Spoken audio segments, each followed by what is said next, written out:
سلام دوستای عزیز، به کانال من خوش اومدین. امروز میخوام براتون گرانولا بار میوه‌ای درست بکنم، ولی قبل از هر چیز اگر هنوز سابسکرایب نکردین لطفاً همین الان سابسکرایب کنین و اینو بدونید که لایک ها، کامنت ها و به اشتراک گذاری شما مشوق من برای درست کردن ویدیوهای بهتره.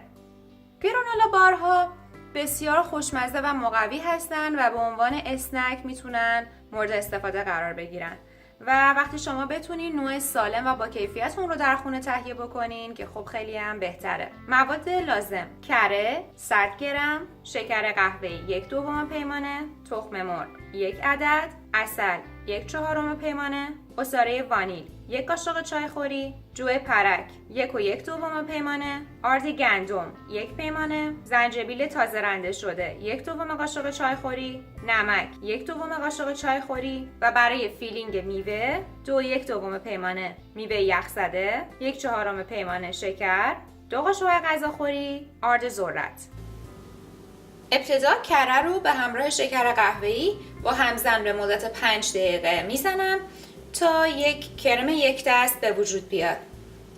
بعد از اون تخم مرغ رو به همراه عسل و عصاره وانیل اضافه میکنم. مواد رو خوب هم میزنم. حالا جو پرک رو به همراه آرد و زنجبیل رنده شده و نمک اضافه میکنم. مایه به دست اومده تقریبا حالت چسبنده ای داره.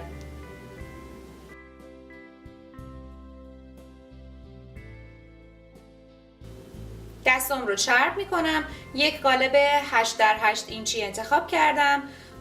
کف اون رو یک فول قرار دادم. اون رو با اسپری روغن کمی چرب میکنم و 2/3 مایه رو کف قالب میریزم. مایه رو خوب فشار میدم تا کاملا پرس بشه. برای تاپینگ میوه ها رو به همراه شکر و آرد ذرت داخل دستگاه غذاساز میریزم تا کاملا یک سس 1 دستی به وجود بیاد.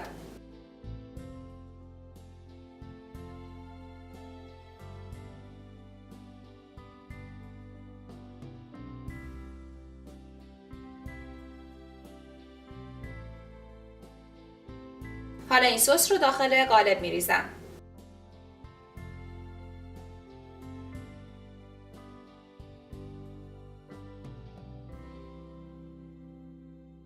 مقدار باقی مونده از جو پرک رو هم روی میوه ها میریزم.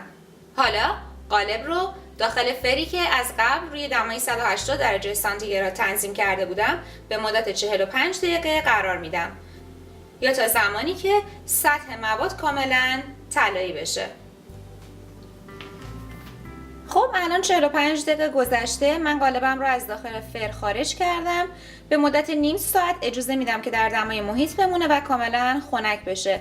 بعد از اون برش میزنم و آماده سرو هست.